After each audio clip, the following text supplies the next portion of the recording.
Coming to you from an undisclosed location somewhere in the northern hemisphere, waiting out the alien apocalypse. He is armed with a machete and a microphone. This is the Mysterious Outpost.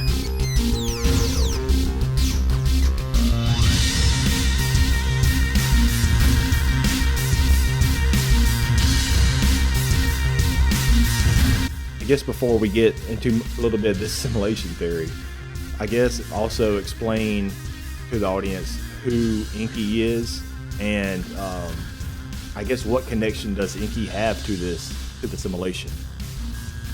Well, as far as I know, he did. And I mean, most people these days are familiar with the writings of Zecharia Sitchin. He's the first one to popularize in modern times. He popularized Enki as being the father and savior of mankind, but in fact that's actually also known as the Luciferian doctrine, because Enki is also known as Lucifer. He's known as Loki, Ptah, Ea, a host of names that he has over time in different cultures.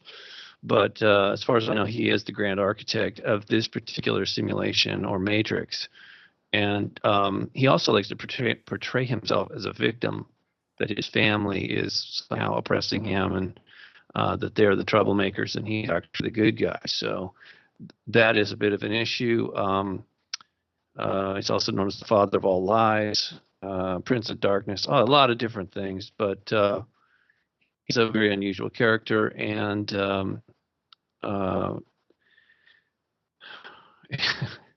I don't know why he ever really thought it was a good idea to create the simulation and invite us here. As such, but whatever, it's happened and we have to deal with it. The thing is, getting a straight answer out of him is pretty much impossible, because I do think he is delusional on some level. Either he's been here too long, or maybe he went insane before this all happened. Maybe that's why. It's hard to say, because he is not forthcoming, and a lot of the information that we think is accurate, like people think Sitchin is for some reason they take it as gospel. Yeah. And in fact it isn't. It's his interpretation. In fact, the book, the so-called Lost Book of Enki, is pure fiction. It's straight out of Sitchin's head. It says it right there in the foreword, but a lot of people think that that's translations of tablets. And so this is the problem we have. Go ahead. And I guess before, we're not to mix Enki with our creators, right? He's just the creator of the simulation, or is that wrong? Yes. Yeah, no, he created the simulation. He created, and what that means is all the life forms that we see here, which are virtual, including us, our bodies are just virtual simulation. He created all of that in some sort of okay, the closest thing I would call it would be a quantum computer. That's the closest technology we have right now to it. Mm-hmm. And I'm not saying it is a computer. It's something like that. It's a copy. It's a holographic copy of something that really does exist. So as far as I know, based on what John Pinella wrote in his Divine Secret Garden, and the only reason I find it credible, because it just feels correct. It sounds to me like very, very plausible what he has suggested, is that our souls exist outside. We are remotely connected to the simulation, specifically to these avatar bodies, through what he called a technology that most people would, in the New Age movement, call it the silver cord. So it's, a lot of people have had near-death or out-of-body experiences. And so we know that there is a disconnect, that we are really not our bodies. We just are somehow connected to them. And it's not that hard to disconnect from them. Mm-hmm. It's shocking when it happens, especially if you're not planning on it. It's very shocking. And ultimately, that's how I first met Enki, was an out-of-body experience. And so I guess a lot of people that are familiar with you know that, but can you give like a brief synopsis? I know it's not really, I know it's not really brief, Robert, but just give people just Yeah, I'll do the it. newcomers that, because I know you say it a lot, but just a Yeah. brief, I guess the best cliff notes that you can give. Yeah, I mean, it's right. It doesn't translate to a soundbite, but I mean, essentially, I was traumatized while I was working as a security guard on the beach in Malibu, where I grew up, and because of that, I started to see things differently, and um, this is when the paranormal stuff kicked into high gear for me. In a way, I think it was like a alarm clock going off for me on a soul level, and I didn't have the luxury of going back into denial. Like most souls are still in denial on this planet, but some of us really started to wake up early. Like then that was 1985 September. A lot more people started waking up in 87 on a soul level through 2012. So at this point, a lot more people are awake and aware than when this was happening to me. But anyway, this particular traumatic event took place while I was working, and it caused me to go up onto a mountain near my home that particular night and have an out-of-body experience. I wasn't planning on that. Okay, everything was very instinctive or intuitive, and I think I was in survival mode actually on some level. So as I had that out-of-body experience, though, is when I was confronted by Enki, and I didn't know who he was. All he said he was, I'm the father, which made no sense to me. He looked like he kind of presented himself as Jesus, or looking like, he didn't say that, but he looked like what most people think of as the iconic figure of Jesus. And, when I came back to my body, I was shocked, to say the least. And you When I weren't on drugs or reconnected. anything. Of course, No. you're gonna have the haters out there saying, "Hey, he's on Yeah, no. drugs or something," you know. Well, okay. Show me an example of people that take drugs and have those kind of experiences. Besides that, you True. know, look, I wanted it to be a hallucination. I would have been much uh, more comfortable if that had actually turned out to be my imagination. But what what really altered everything is when I came back down off the mountain. The next morning, I was back at work, and a girl came up to me that I knew, and she said, "Oh, I saw you in my dream last night, and you taught me how to fly. You took me up to the mountain, and you taught me how to fly." And I'm looking at her, going, "What? Wait a minute!" And I hadn't said anything to her yet about me being up in the mountains. I mean, I wasn't going to tell anybody because I thought it was just hallucination, honestly. And I couldn't explain it. But anyway, she says, "Yeah, you taught me how to fly, and then you made sure I got back home." And it was kind of like something out of Peter Pan. But she says, "I think it has something to do with spirituality. I read something about this in my psych class once." So I'm like, "Yeah." I still, just because she said that, I thought, well, God, that's a weird coincidence. Something strange is, I was still like didn't want to go there. But later that day, after I got off work, I went home, and my grandmother called me, and she said that she saw me also in her dream that night come to her bedroom, and that I was saying something to her, and that she said I was lit up like a Christmas tree, that there was lights dancing all around me. And I was standing at the foot of the bed talking to her. And she said she couldn't remember what I was telling her, but she said that was the most amazing, most beautiful dream she's ever had. She just had to tell me. So I thought, no, now I'm like, wait a second. This is impossible. Two women that I know saw me in their bedroom. I mean, that's never happened before. If it has, yeah, I mean, the odds of it just went from like being my imagination to an alternate reality.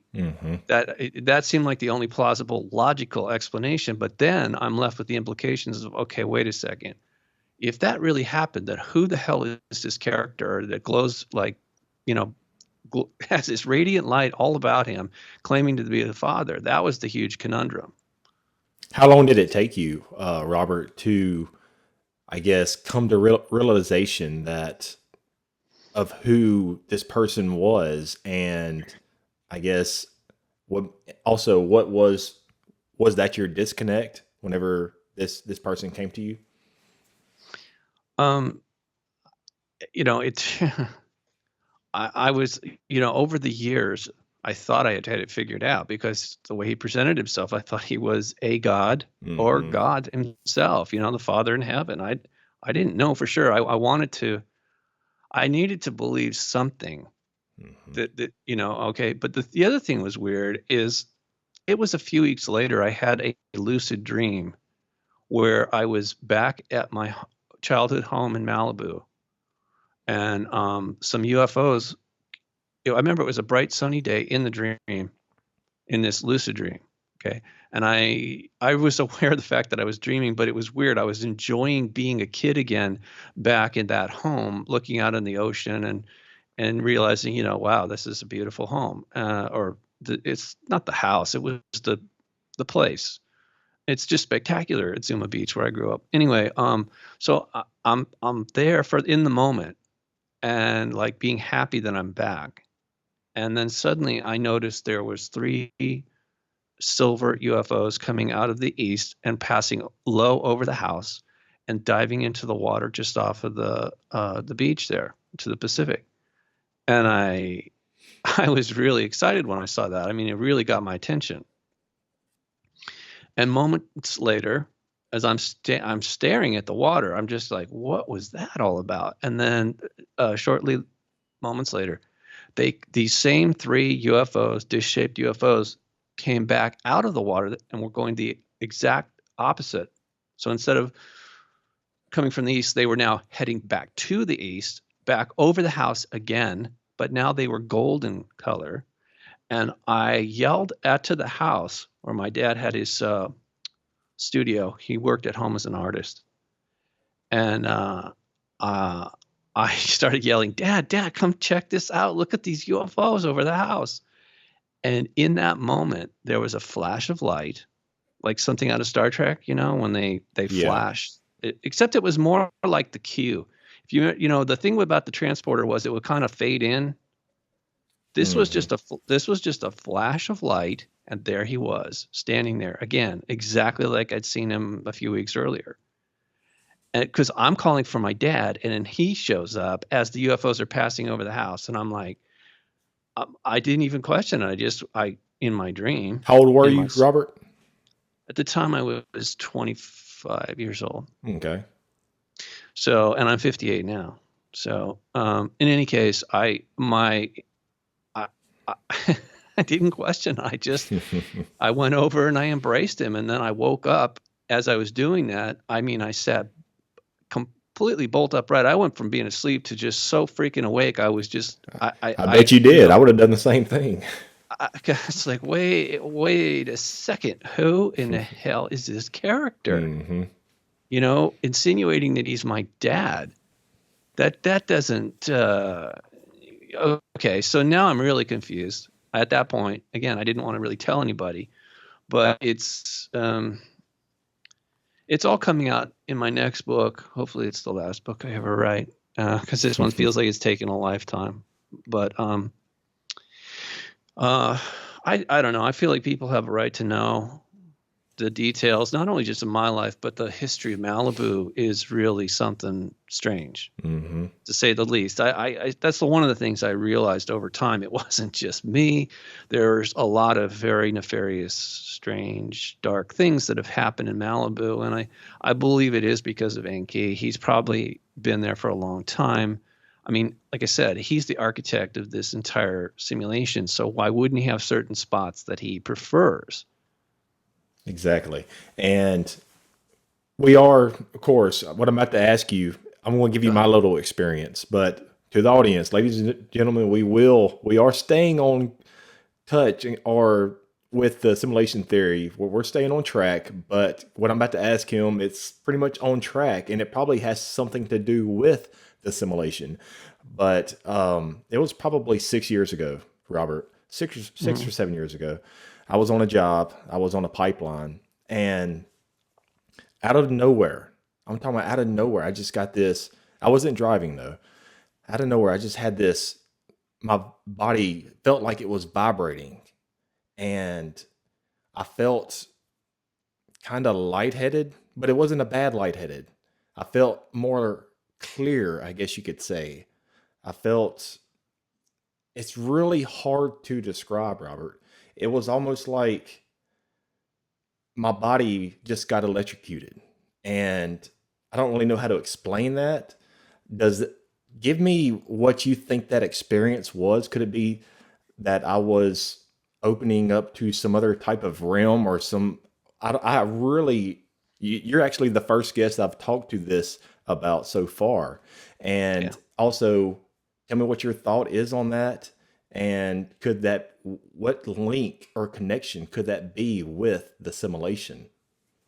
I think it's the more of a link to the being outside the simulation. It's as we start to wake up here for whatever reason, and there's a lot of things that can cause this. It But was the as strangest feeling, Robert. I I wish I could, understand, I wish I could describe it like, it's okay. I better. understand. I get it. I get it. So here's the thing: as we start to wake up on a soul level, we lose a connection to the simulation and the so-called body that we identify ourselves as here, and we re-identify our uh, as we, it's like you're just awakening. Yeah. So you feel different, you see things differently, you understand things differently, and it's a process that's been going on for some time here. It I guess it's just time for a lot of souls to wake up. It sounds like you weren't fully. If you'd continued down that path, you probably would have had what we were calling an out of body Mhm. experience, and you would have seen things and felt things that would have been extraordinary. I definitely Wh- smelled things, like things for a while. Definitely, it's like all my senses were on overdrive, and it was the reason why I think what made me slip, because I was a little familiar with of course consciousness and just trying outer body experiences. Just because I've been interested in this type of stuff forever, and but I think that the reason what made me slip out of that from progressing forward was a bad relationship. I went into a Oh, slump, and then it's like I kind of started back at ground zero almost. hmm. Yeah, there's a lot of things that they do to distract us and dissuade us from disconnecting from the matrix. Even if it's just partially. They don't want us to do that because, as you probably heard me say before, at this point, my understanding is when the last soul leaves the matrix, it no longer serves a purpose and it will just cease to exist. Without us. There's no purpose for it. It's like Disneyland. If nobody goes, it just becomes defunct, and eventually uh, you know, they use it for something else entirely, or it's plowed under. So, the other thing about this is that one of the big lies here is we tend to um, think of things as physical, separate from spirit. And in fact, that's not true at all. There is no such thing as physicality. That's a huge illusion that we are programmed to believe when we're here. And it's ironic because, um, well, this nothing in the simulation is real to begin with. So physicality is, like I said, it's not real. But when we look at it, the more we try and understand it, it turns out it's just a bunch of wave patterns. And in fact, that's what consciousness is. But in reality, outside the matrix, there is no physicality either. It's all consciousness. It's all wave patterns. What's the most intriguing thing to me, though, is that where are these waves being generated from? And that has to be, as far as I can tell, the spirit.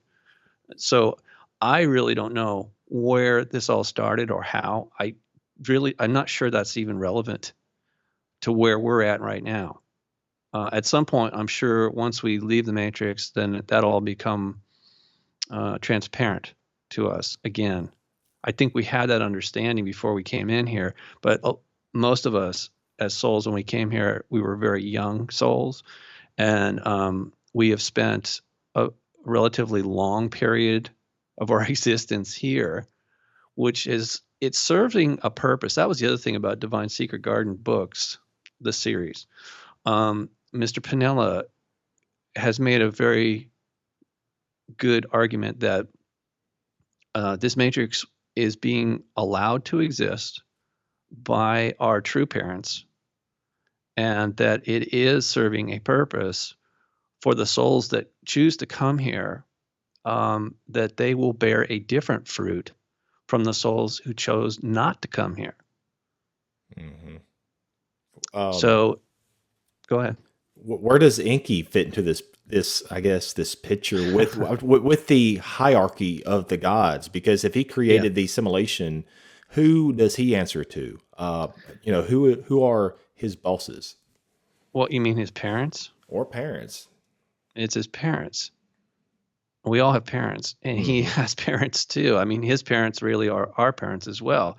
The thing is, though, that he is our elder brother, and he, for whatever reason that he decided to rebel and create his own fake universe, he didn't do it the normal way.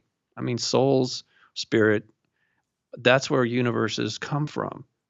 That's where other souls are born. I mean, one begets the other, just like we see in nature, so-called here, that the way things are created through family. And so the same is true for universes, and souls or spirit is one begets the other. Like a tree has, bears fruit and seed. Same is true for spirit or souls. So yeah, he has a soul. Not everyone that we see running around on this planet is connected to a soul. That is something that I didn't want to believe, but I am now firmly convinced. As of this year, 2017, I'm convinced that's true. That's accurate. Because it makes a lot of sense. It explains a lot. Have you heard, I don't mean to interrupt you, Robert. Have you heard Chris Geo from Beyond the Veil? Have you heard his theory on that? Well, yeah, but why don't you just describe it? They just call them NPCs, just to break it down. Non-player characters. And that's pretty much what you're talking about with these people that do not have souls, and that these non-player characters, they may not know that they are, of course not, just a character within the Matrix or do not have a soul, but they are pretty much like programs within the Matrix. Well, I mean, all of our bodies, all bodies that we see, everything in the Matrix is a program. That's what an avatar is. It is a program within the Matrix. But, okay, so just like if you're playing a video game, you're not the avatar, you're not the character, but you're connected to it. You control it to some degree, but you're not it. You're connected to it to some degree. And that's the same thing it's the best analogy I've ever come across for explaining this. I mean, the fact that we can disconnect from the body at any time kind of tells you something. But just knowing that doesn't really put things into the proper context. And that's what I was trying to say to you earlier. Doing that, finding the proper context so that I could achieve clarity on some level and then help others achieve clarity about our existence. There has to be a purpose to all this. Otherwise, what's the point? That's what I've always felt. But getting to that awareness has been extremely difficult, and I think it's by design. So why did Enki create all this? I don't know for sure. It could have been his ego. That's what religion tries to tell us. Or maybe he really was crazy, or is crazy, and went off on this tangent. And for whatever reason, though, his parents, our parents, have permitted this to exist, because they realized there was a benefit to it. The thing about for Enki, though, he's stuck here too. He created this, and it's, I'm sure he thought it was cool at first, but I mean, at some point, it probably is just a pain. It really is not something. He's stuck here. He can't leave it. He created it, and it's his thing. So until it's done, he's got to stick with it. Yep, you're exactly right. And I hate to be in his shoes, though, Robert. But no, I know, me too. Too. I know. Hey, man, when I first figured this, it's been a gradual process. but when I first moved to Hong Kong, and I was still really starting to come to some clarity on this issue. I think it was 2016 as I finally just thought, I need to bring some closure to this. So I visualized him, and I said, hey, I know who you are now, and you can't fool me anymore. So I'm willing to help you to clean up this mess and clean up your act, but it's got to be on my terms. I mean, I don't trust you. But I'm here. I'm here to help you if you need it. Okay, it was like that because I just wanted to be. I wanted to bring some closure. I felt a need. I really wasn't expecting him to do anything in response. I did it for myself. That's the best way to move forward, is to try to find closure. In whatever it is. Yeah, and it wasn't like I needed to forgive him for anything, but at the same time, I mean, I don't fear him and I don't hate him. But I also know he's not a victim. I know he likes to pretend like he's, father, savior, victim, all this stuff. But I think that's mainly just that's his problem. Mm-hmm.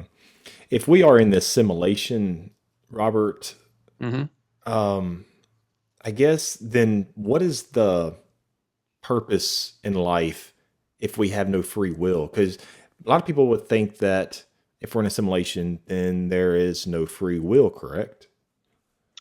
You can think that.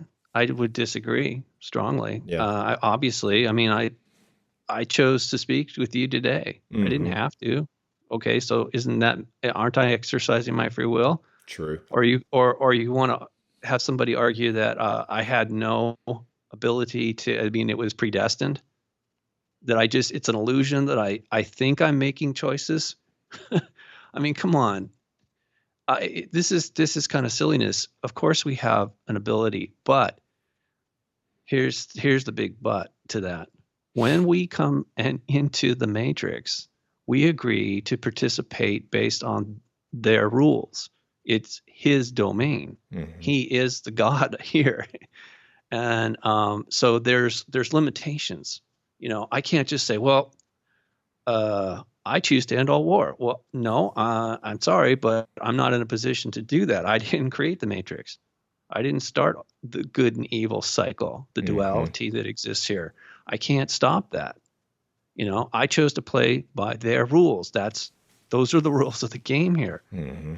So all I can do is choose not to participate in war. I can't force anybody else not to do it either. So it's like I said, just putting things into the proper perspective. I think that's been a huge. It's helpful for me, but again, I've always understood that this wasn't about me; it's about us, and that's why I've written articles and books and do probably far too many interviews about this. You're awakening a lot of people up to another type of existence or reality. So you're actually doing a service for humanity. I guess you could look at it that way. Yeah. I mean, well, look, the thing that woke me up was this family was in distress. And that event at the beach was a trigger for me to wake up, but also an opportunity. I mean, it's like, I feel bad for those people, the souls that were there. I do think that, that things changed considerably for that family the day I intervened, but it wasn't like I had a chance to even contemplate it until after. It was all just an instinct or a reflex, I mean, like first responders, they don't think about it. That's what they do. They go, they run to they run to the problem, hoping that they can make it better or whatever. They don't run away from it. And I'm not trying to portray myself as something I'm not. I would do it again. Okay. It's just that I had no idea what I was getting into. I think that was another part of it. I didn't expect to have all that other stuff come out of it. To tell you the truth, I just it's part of my character. I just felt like those people needed help, and I didn't even question what I was doing, I didn't really feel like it was going to be a threat to me until it was already too late. And then I was just there. I was in the middle of it and trying to make sense of it. And ultimately, I went into survival mode, or at least that's how it felt. So, just a while ago, I don't mean to interject, Robert. Go ahead. Just a while ago, please do. Before I lose my point, you brought up evil and war. I guess because I was thinking about this earlier when I was at work. I kind of thought about this. Maybe some ideas to ask you. And where does evil come from? Because if evil is just a manifestation or is evil a manifestation that we create within this simulation, or is it just another program? I guess you can say within the simulation. Yeah, all of those things. For a long time, I understood it to be an infection of our souls. That there was this thing going on here where these parasites, what the Gnostics call them archons. I'd actually seen them inadvertently. I saw these parasitic things in the room at the house where I was helping to save this boy's life. And they are programs within the Matrix. And so, and they can affect our consciousness if we do nothing to protect ourselves. At some point, they're constantly, trying to influence us to hurt ourselves or others. And on some level, they are feeding off of that. It does help keep them strong and within the Matrix, but it's limited to the Matrix. And I don't think this kind of duality where things, good and evil is blended together like it is here. I don't think that exists outside the Matrix. It's either one or the other, and those things are widely separated. So there is no like a black and white yin yang type, or up and down, or is that what you referring to, Robert? What I'm saying is below. Okay, some outside the Matrix, there are lower levels of consciousness that are purely predatory and parasitic, and they're separated from the other symbiotic life forms of consciousness that are all about love and compassion and coordinating with others. In other words, there is no competition like we have here. Everything here is based on competition to the death. Even with people that you love, there's always this underlying level. So there's different levels of evil or predatory behavior that go on here. And yet in the midst of that, you got to look at the opposite end of that spectrum, which is good. I mean, if this place was just purely evil, I guarantee you that the souls such as ourselves would have never agreed to come. I agree. Just like if you go to an amusement park and you go, well, it's going to kill you. I mean, would you go to that amusement park? The odds are you're going to die. And you're like, nah, I don't think so. But if you just get the feeling like you're going to die on a roller coaster or something, well, then that's good enough. It takes you to the edge and you're like, oh, wow, that was a rush. So it's kind of like that. It's entertaining. It's educational. It's brutal sometimes. But again, it's just a simulation. It's not reality. And how do we, I guess, free ourselves from this matrix and break past this reincarnation trap? If we are actually reincarnated, if we are, Robert, how do we break past this and, I guess, break past this? I've heard other researchers call it a reincarnation trap. Yeah, a soul trap. Yeah, that's what Wes Penry mentioned it. Okay, so and that's why I wrote an article about this recently. It's not very long, but it's called The Matrix Exit, because a lot of people have asked about, some specifics. And I mean, it starts with a choice. But my understanding is that you can't just kill yourself and get out. It doesn't work like that. We're playing by their rules. So we all agreed, like each lifetime is a contract. So you serve in the military. When you enlist, you have a certain tour of duty. Okay. Yeah. When your tour is up, you can re-enlist or you can leave. And this is what this, I really need to stress this to people. Those of us who are souls here have that opportunity, but you have to be paying attention. It's called when you're, it's your time, you know.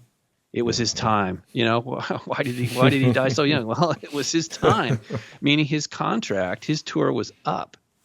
Now, the thing is, when we disconnect from the body, the matrix, typically we are greeted by entities pretending to be benevolent, and they usually will convince us to stay here or re-enlist to do another tour in another body with another family. And by the way, you know what would be helpful is if you remember everything about your previous family, you're going to miss them terribly, and it's going to mess things up. So we're going to help you.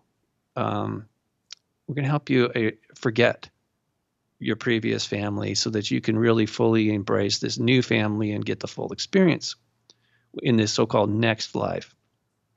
And so typically we agree to that because we think, hey, these are beings of light. They're here to help us in our soul's path or growth. And it's very deceptive. I don't consider that to be evil. It's just, it's trickery. It's part of the challenge. Okay. Everything about this place is designed to challenge us, like going to school. Mm-hmm. Right. School's not real life.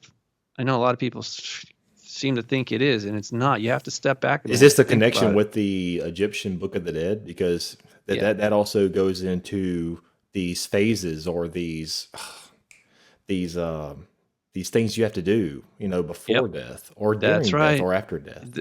Yeah, that's right. That's right. Why would Maybe you spend a whole entire? Robert? No, why would anyone spend an entire lifetime preparing themselves for death if there's nothing after that?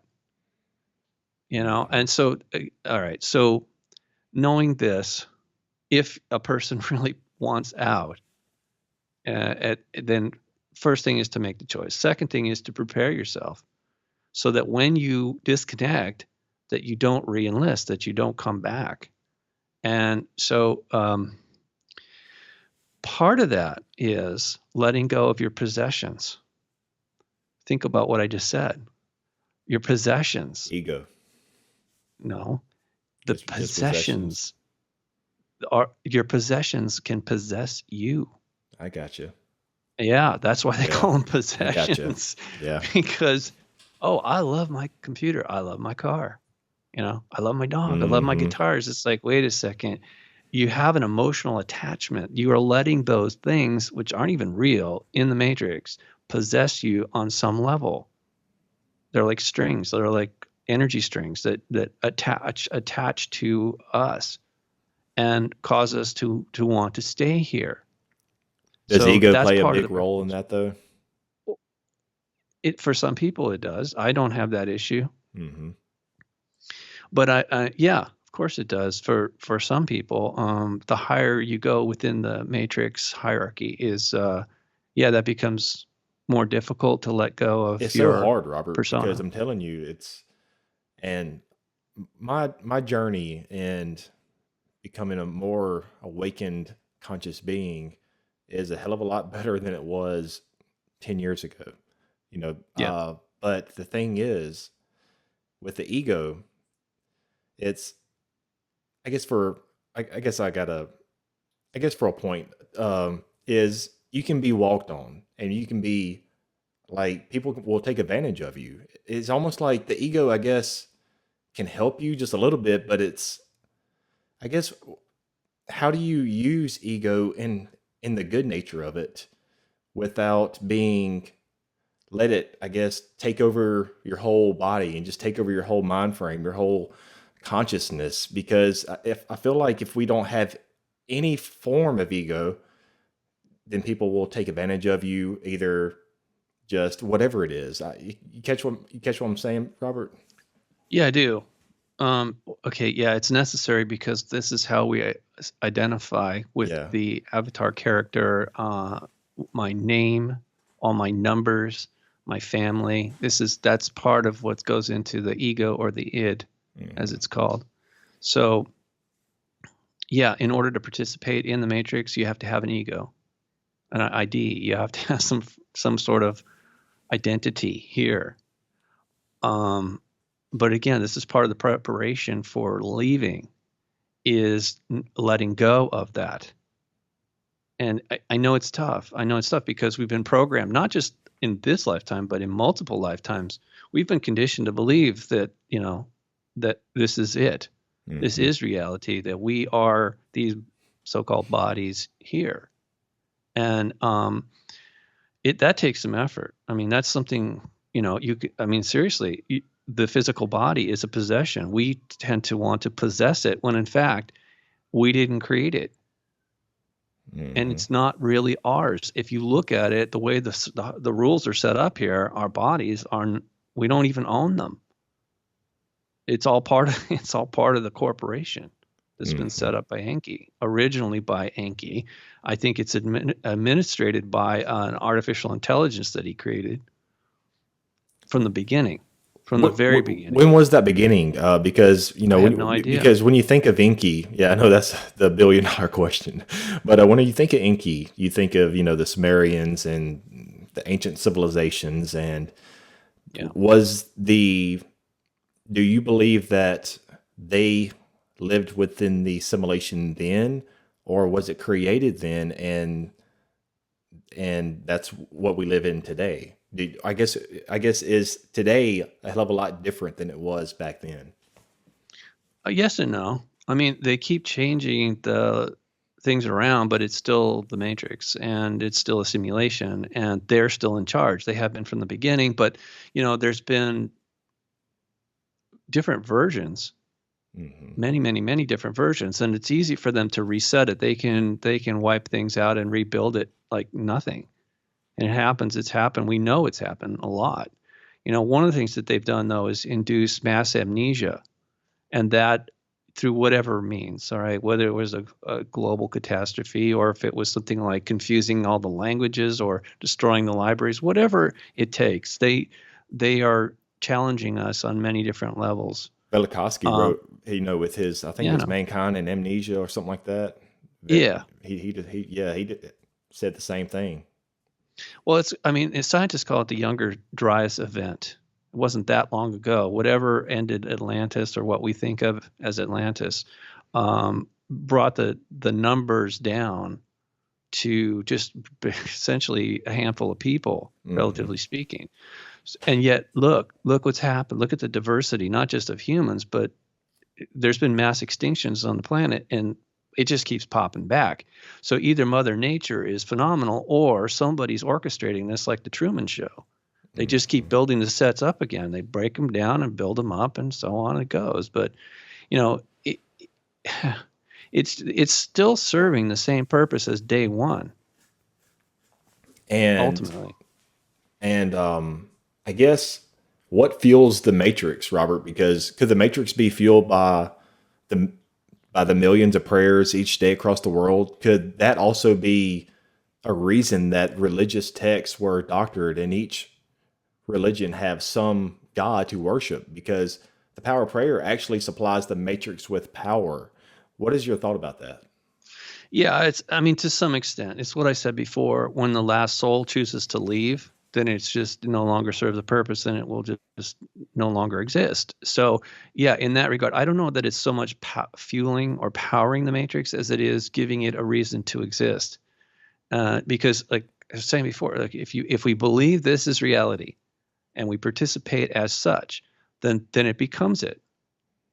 Mm-hmm. This is one of the things we've known for a while through the slit experiment in physics, is that the observer affects the outcome of a wave as it passes through the slit.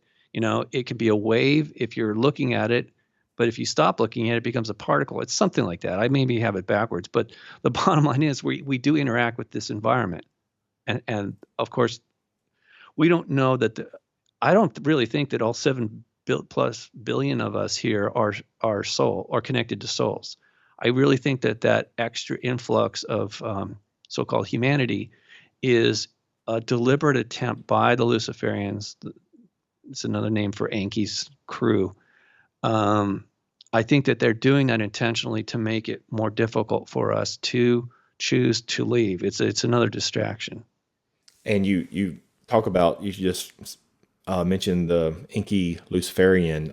Explain, you talk about the Enki Luciferian agenda. You talked about it already a little bit, but I Yeah. guess explain a little bit more to the audience of what the Enki Luciferian agenda is, because I've heard you on other programs and you explain that very well. Yeah, I'm trying. It's not. This took a lot of effort. It's like I do have a real life where I have to pay bills and take care of my No. family, but this is like, no, seriously, it's a very time consuming or all consuming just to come to any kind of awareness about this and then talk about it. So, um, The Enki the Luciferian agenda. is to maintain this matrix. The simulation is something that many of those who are loyal to Enki do not want this to end. So they have to perpetuate it in some manner. And so how do they do that? Is through continuing to deceive us and challenge us and make it interesting so that we will stay. And so like I said before, though, it's kind of a drag for them. I think I would imagine it has to be, if they know that there's something outside the matrix and they can't participate, they can't choose to leave until we all go. Mm-hmm. I mean, at some point, I would, if I woke up to that reality and I said, oh, God, I'm stuck here. I can't leave until everybody else is, it's like, man, that would really just, I think that would drive me crazy. I told you pre-show that I wanted to kind of connect, I guess, UFOs and extraterrestrials into the picture. And this is where we're going to leave off with this conversation tonight. I have a couple questions that I sketched down earlier. I guess, where do the extraterrestrials fit into the picture with the simulation? Yeah, they're part of it. I mean, everything we are told about this universe is part of the simulation that we can't see. It's funny. Recently, the physicists are saying, astrophysicists are saying, "Oh, there's a lot more to the universe out there. We just can't see it. Even if it does, because we can't see it. Even the most, we can't even make machines that can see it. We can't see it. They say we know it's out there. We just can't see it. Okay, all right. So you're just basically saying we're in a bubble, and all the other life forms, not just on this planet or in the solar system, but all the other life forms in the matrix are all part of the simulation. And this is why so-called disclosure is a huge distraction. It doesn't matter if other so-called beings come here. We're all stuck in the same thing. Are they stuck in it too, Robert? Are they? No. Do they go through this same, I guess, the soul trap or the reincarnation cycle that we do? Yes, but they're not stuck in it. Nobody's really stuck here. That's the big thing. This is why they don't want us to know or remember that when we agreed to come in, it was for a limited time only. It was a tour of duty. It was like going to school. When you graduate, you leave, right? Mm-hmm. Okay, you don't keep going back to graduate school and live. That's not reality. At some point, you freaking leave and you go off and you get a job and you live your life. Well, I'm not saying that's going to happen when we leave the matrix, but it's an analogy for the fact that we do, as souls, at some point have the opportunity to leave. But we have to choose to do that. They don't make it simple. Mm-hmm. So this is where the problem goes. Yeah, it's the same thing applies for people, so-called entities from off this world that are still in the matrix. But I do think that there's been it seems anyway, that there's a lot of special attention that's paid to this particular little place in the matrix. I don't know why. And I'm not sure it's even important because, we're here. We have to deal with it. I really don't care about all these so-called entities coming here and try to, give up their perspective on it. It's not relevant. If you're not living here, if you're not from here, keep it to yourself. I don't really care. Do you think where they you were came from. programmed within this simulation to keep tabs on humanity? Because Yeah, of a lot of course. researchers theorize that the Greys and other extraterrestrials, especially the Greys, they're watching over mankind and they're keeping Yeah, because tabs, pretty much like we're yeah, an yeah, ant yeah. farm. Yeah, well, right, but that's because Enki created them for that purpose. Those are androids. This is something that our military's known for years. Is those things are not exactly well, they're not normal. They're part machine. They're androids, and Hmm. so um, yeah, they're just workers. I mean, they're just doing their job, and part of that is monitoring us and manipulating us when needed. But they're not alone in that. So yeah, these so-called Space Brothers and all that nonsense. It's just it's part of the program. And I mean, like I said, everything is a program. It's just that some of these entities, I'm sure, are connected to souls. But there's this whole drama So that's that that. means that they're probably aware of being in a simulation, correct? Oh yeah, actually, when was it? I'll have to send you something, a link Okay. about that. There was a guy in Australia who had a very unusual encounter with some so-called alien humans, and that were hermaphrodite, and that they were well aware of the fact that they could, whenever they wanted to or needed to, that they would go out of body. And they actually induced it in this guy when he was on the ship for specific reason. Okay, it's really interesting. I'm not saying it's accurate, but it's like there's clues everywhere, but those clues don't help us if we don't know the proper context. And again, the Luciferians don't want us to get that. It's like when you go to school, they don't they don't give you all the answers to the test in one sheet. They force you to go and find the answers in various books or through lectures, etc. And that's how we ultimately take a test and pass it. Because in really, as a simulation, that's what this is. We're being tested and tried and ultimately strengthened by our experiences here. This curriculum, it's really hard.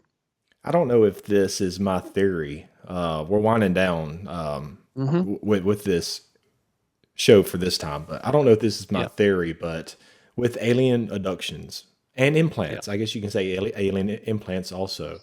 Could that, if let's say that we are in this simulation, could those possibly be a way for the simulation? I don't know. I may be asking you to speculate, but just give me your gut Yeah. feeling, just your gut feeling. But could that alien abductions and implants be possibly a way for the simulation to upgrade the programs within the matrix? Yeah, that's possible. I mean, they're doing that. Like I said, they're constantly changing things around, but it doesn't really change things at all. It's still the Matrix. Our bodies are, again, they're avatars. What's they're Yeah, clearly the so-called extraterrestrials have a much higher degree of technology, but they're still in the Matrix, and that includes artificial intelligence or artificial life forms in general, like the Greys. So they want to introduce that to us as part of our space colonization program, the secret space program, whatever, all that nonsense and disclosure. Yeah, it's going to become overt. It'll become part of our reality where people can, and they're already doing this. They're putting chips in their brains and Hmm. or downloading their consciousness or uploading this. That kind of integration. It's all, when you say upgrade, it makes it sound like it's something better. And I know they're trying to promote it as that. It's something superior or better, and it's not. It's just going deeper into the matrix and making it more difficult to ultimately choose to leave if you're a soul that is connected to this. If you're a program, that actually might not be a bad thing. If you want to upgrade yourself and you're a program, just a program with no soul connection, then go for it. It might be a good thing for you. Rise up the ranks. Exactly. And I guess, how does the future of humanity, and this is where we're going to leave off, Robert, how does the All future right. of humanity look in your eyes or through your eyes? Humanity in the Matrix. Yes, It's us going, in general, me, you, our yeah, brothers and sisters, and is yeah. the future looking good, or are you optimistic of the future, or more of a, I guess, a pessimist? Oh, Or you think no, our future? Okay, yeah, I get it. I'm an eternal optimist, and because I I know what lies outside the Matrix, yeah, and that I'm part of that, and that there's a whole entire, an infinite number of souls and spirit family that exist outside of this Matrix that doesn't have any competition and cruelty and suffering. All that stuff exists. I've seen it. I know it. I'm it. I'm part of it. Okay, but I'm here now. So what's going to happen here? Same thing that's been happening here. It hasn't changed at all. It's always going to be the same damn thing: good hmm and evil, competition, uh, and more importantly, this hierarchy of laws unto death, or at least the perception of death. That's how they punish us, allegedly. So it, it's not going to change that much. I do think, though, that what's coming is, in order to make sure or ensure that that some souls remain here in the Matrix in the near future, they're going to pull some pretty weird tricks. And that would include so-called disclosure and the second coming of a savior that everybody can, or most every religion can identify with as being here to save us. And that's actually a huge trap. And they know it. I mean, these Luciferians, this is how they set it up. See, they know that this is a time of awakening. Like I said, it started in '85, and our parents, our rest of our family, is urging us to wake up on a soul level and come home. But there are some of us who are going to choose to stay, even though the awakening is happening. There are some who are going to stay. And the Luciferians, as I explained before, they really, really need us, at least some of us, to stay here. Otherwise, this thing ends. And they're out of a job, and they're going to have to go move on and do something else, which, some of them really, really, really don't want to do that. So it's going to get weird. It's going to get a lot weirder. And that's one of the reasons I've been telling people, sort of prepare yourself to be lied to on a on a scale never seen before, at least not in modern times here.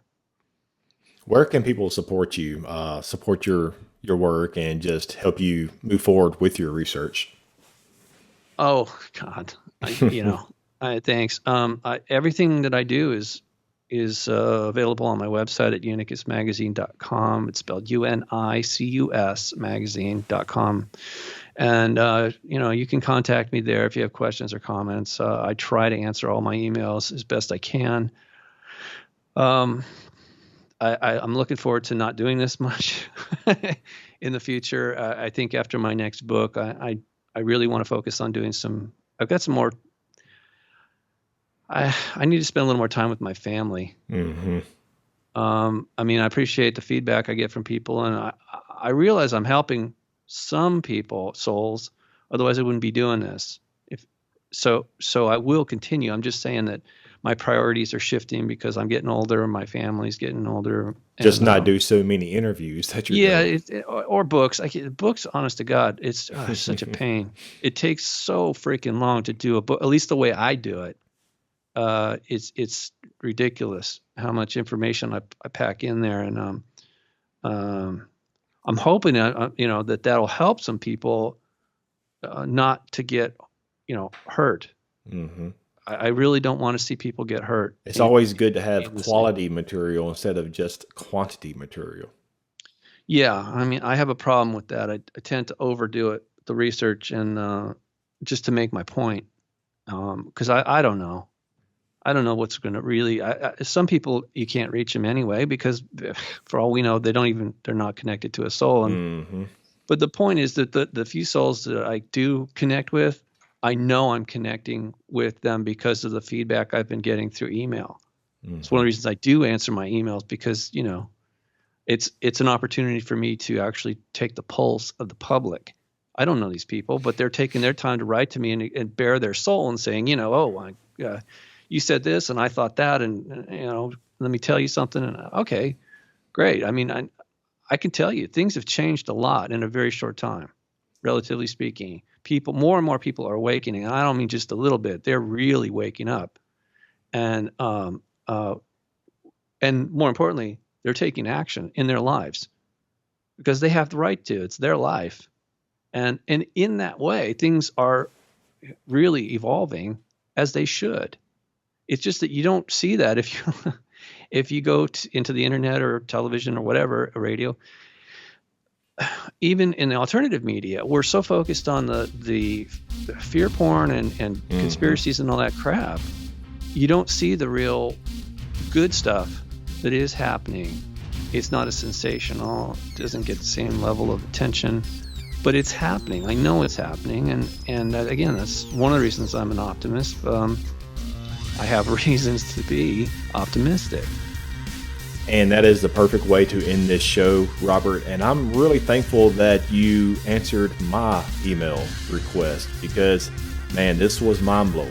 I'm stoked because, you know, with your research into the simulation and the Matrix, it's by far up there with some of the best, in my opinion, and I'm sure other people's opinion too, research with the simulation or the Matrix, whatever name you want to call it. And I really appreciate it. I salute you for your service for humanity, and I really appreciate it, Robert. Thank you, Mike.